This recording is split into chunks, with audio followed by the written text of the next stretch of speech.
वालेकुम नाज़रीन, प्रोग्राम है आज पाकिस्तान के साथ। साइफर केस में ये बताया जा रहा है कि इमरान खान के लिए मुश्किलात पैदा करने की मुकम्मल कोशिश की जा रही है शाह महमूद कुरैशी के लिए। अब आप सबके इल्म में कि जब इमरान खान की गवर्नमेंट गई उस वक़्त से कई बयान आए, कभी किसी DGISPR का बयान आया, इफ्तिखार का भी आपने सुना होगा, कमर जावेद बाजवा का भी बयान आया। और फिर आपको ये पता होना चाहिए कि इसमें जनाब वादा माफ गवाह बनाने के लिए जिस तरह असद उमर को और दूसरे लोगों को तैयार किया गया, कहा यह जा रहा है कि इमरान खान के लिए सजाए मौत या उम्र कैद का बंदोबस्त किया गया है। जजों को बता दिया गया कि आपने ये सजा देनी है, उसके बाद देखी जाएगी अपील होगी या नहीं होगी, वो बात का मसला है। अब जो सबसे बड़ा मुजरम है वो कमर जावेद बाजवा है। कमर जावेद बाजवा जो है वो इसलिए मुजरम है, आज सोशल मीडिया पे भी इस चीज़ का जोर है कि कमर जावेद बाजवा को भी इसमें पकड़ा जाए और पूछा जाए कि जनाब आप ने ये ड्रामा जो किया किसके कहने पे किया। मगर सबको पता है कि आजकल हमारी जो भी क़यादत है ताकतवर, उसके ऊपर डॉलरों की जो ऊपर से वो बरसात हो रही है, मेरा ख्याल है कि सब इस चीज़ को जानते हैं। कमर जावेद बाजवा को गिरफ्तार करना होगा। जी हाँ, अगर आप देखें कि साइफर के केस को आपने बिल्कुल खोलना है तो बंदियाल को भी गिरफ्तार करें, इन दोनों को गिरफ्तार करें। रात को अदालत खुली, किसके कहने पे खुली, एयरपोर्ट बंद हुए, किसके कहने पे बंद हुए। ये जो हरामखोर बाहर बैठ के तमाशा देख रहे हैं कि इमरान खान को हमने जाल में फंसा लिया है, ये नहीं देख रहे कि पूरे मुल्क को आपने दाव पे लगाया हुआ है। कल आप सुन रहे होंगे मैच बढ़ गया, लोग कहते हैं मैच नहीं बढ़ गया, पूरा मुल्क ही बढ़ गया। आज पाकिस्तान में आप अपनी मर्जी के फैसले करवा रहे हैं, अपनी मर्जी के साथ सिस्टम को चलाने की कोशिश कर रहे हैं। ना आइन, ना कानून, ना कोई अखलाकियात, ना इंसानियत, कोई चीज़ नहीं। सबके इल्म में है कि स्कूलों को प्राइवेट किया जा रहा है। 3000 उसकी फीस रखी जाएगी और मेरा 6ठी के बाद 5000 बताया जा रहा है। अब वो किधर गया जो 100 वोटों लेने वाला इदारा था, वो कंपनी जो 3 जजों की बननी थी, वो क्यों नहीं 100 वोटों ले रही कि जनाब ये मोहसिन नकवी ने जो कानून बना के तो लोगों के गले में डाल दिया है। किस तरह लोग तालीम के लिए बच्चों को भेजेंगे? किसी जगह पे इस तरह का सिस्टम है? आप मुझे बताइए। किसी जगह भी, किसी मुल्क में भी हर जगह पे सरकारी स्कूल होते हैं, सरकारी हॉस्पिटल होते हैं, मगर हमारे क्योंकि सरकारी ज़्यादा जो है वो हरामखोर है और वो ऐसे ही काम करते हैं। उनसे हलाल के काम की आप तवक्को ही नहीं कर सकते कि वो कोई हलाल का काम करके जाएंगे। ये बच्चे जो स्कूलों के हैं, मैं इसमें बार बार, आप मेरी बातों पे शायद गौर नहीं कर रहे, मैं बार बार कह रहा हूं कि गरीब का बच्चा तो किताबें नहीं खरीद सकता पाकिस्तान में। कई जगह पे ऐसे वाकयात होते हैं कि गरीब का बच्चा ये भी इंतजार कर रहा होता है कि कोई अमीर बच्चा पास होगा तो उसकी किताबें चलो मेरे हिस्से आ जाए। हमारे तो पुरानी किताबें भी बेचने का आपको पता है मुकम्मल बंदोबस्त होता है। दुकानों पे भी अब पुरानी किताबें चली जाती हैं बेचने के लिए। लोग बेच के कई पुरानी गरीब नई खरीद लेते हैं और कई चेंज कर लेते हैं, कोई पैसे दे दोगे। तो जिन लोगों के पास किताबों के पैसे नहीं है वो फीसें कहां से देंगे? आप गौर करें कि पाकिस्तान में जो तालीम का म्यार है पहले ही बहुत कम है।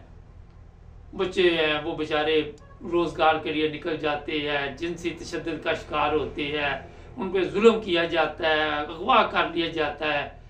ऊपर से ये स्कूलों वाला जो अजाब था ये भी इन्होंने डालना था और ऊपर से बड़े दावे किए जा रहे कि नवाज शरीफ पाकिस्तान आ रहा है, पाकिस्तान की हालत बदल जाएगी, तकदीर बदल जाएगी, ये बदल जाएगा, वो बदल जाएगा, खाक बदलेगा। नाज़रीन, आज पाकिस्तान का जो मुकम्मल सिस्टम आपने देखा तबाह किया गया, उसका जिम्मेदार सिर्फ कमर जावेद बाजवा। उसको जब तक आप कानून में किसी न किसी जगह जगड़ के नहीं लाएंगे, उस वक्त तक पाकिस्तान में अदल से वैसे ही लोगों का इत्मीनान उठ चुका है। वैसे ही लोग जो है वो अदल की बात ही नहीं करते, उनको पता है कि हमारी अदालतों में क्या हो। बड़े बड़े वकील भी ये मान गए हैं कि यहाँ पे अदल नहीं है, लतीफ़ खोसा जैसे, एतजाज़ हसन जैसे वकीलों ने भी ये कह दिया कि यहाँ पे अदल नाम की कोई चीज़ नहीं। एक चीज़ मैं बताऊं, कल एक साहब ने लिखा कि कॉमर्स में कि जर्नैल और जज नहीं देख रहे, और सारा कुछ करवा ही वो रहे हैं, देख क्या रहे हैं। आप भी बड़े सादा लोग हैं, क्या मैं कहूँ, जो करवा रहा है डाकू, अगर खुद ही डाकू होगा तो उसको कौन पकड़ेगा। तो जनाब ये सब जो डाकुओं ने इस वक्त बमबार की हुई है, इसकी असल वजह मैं आपको बता देता हूँ। असल वजह ये है कि बिजली के बिल बढ़ा दो, पेट्रोल बढ़ा दो, बच्चों पे फीस लगा दो, आटा महंगा कर दो। आज पता नहीं, मैं देख रहा था कि माश की दाल 570 रुपये किलो। आप अंदाज़ा लगाएं माश की दाल का। मैं देखकर और भी चीज़ें बता रहे थे मुझे लोग, तो मैंने कहा यार देखो कि दाल खानी भी उस मुल्क में कितनी मुश्किल हो गई है। नाज़रीन, ये सब कुछ क्यों किया जा रहा है? इसलिए कि आपके अंदर गुर्बत अफलास की एक ऐसी दास्तान रहे, कभी आप आज़ादी का नाम ना ले। आप बिजली का बिल जमा करवा के आए, आते बच्चों की फीस तैयार हो वो दे, उसके बाद दूध का बिल आ जाए, फलाना बिल आ जाए, गरीब जो है इसी तरह ख़त्म हो जाएगा। वो कहते हैं ना, गरीब कोई नहीं रहने देना, इस तरह ख़त्म करने इन्होंने गरीब। इस तरह लोगों के जो मसाइल हैं हल नहीं करने ये। अच्छा, लोग आप देखें दूसरे मुल्कों में गवर्नमेंट आती है लोगों के मसले हल करने, लोगों के मसाइल परेशानियां के इनको ये सहूलत मिले, यहाँ पे ये प्रॉब्लम है, वहाँ। हमारी गवर्नमेंट आती है मसाइल पैदा करने के लिए, खत्म करने। कौन सा मसला खत्म किया, चलो मुझे बता दें, लिखे कॉमर्स में कौन सा वहां पे ऐसा कोई कानून बना है जिससे किसी गरीब को रिलीफ मिला। मैं आज ही देख रहा था एक बूढ़ा आदमी, मैं देख के बड़ा हैरान हुआ कि देखे अल्लाह ताला रहम फरमाए हमारी कौम पर। वो सोटी के साथ चल रहा था, लाठी के साथ चल रहा था, और उससे जब एक बंदे ने पूछा कि क्या परेशानी है, परेशान था, कहता मैंने सुबह से खाना नहीं खाया, कहता मैं मजदूर हूँ, मुझे लेके भी कोई नहीं जाता कि इस बूढ़े ने काम क्या करना। वो वहीं पे मुझे 50-100 दे जाते, मगर आज वो भी नहीं कोई देखे गया, मैं खाना नहीं खा सका।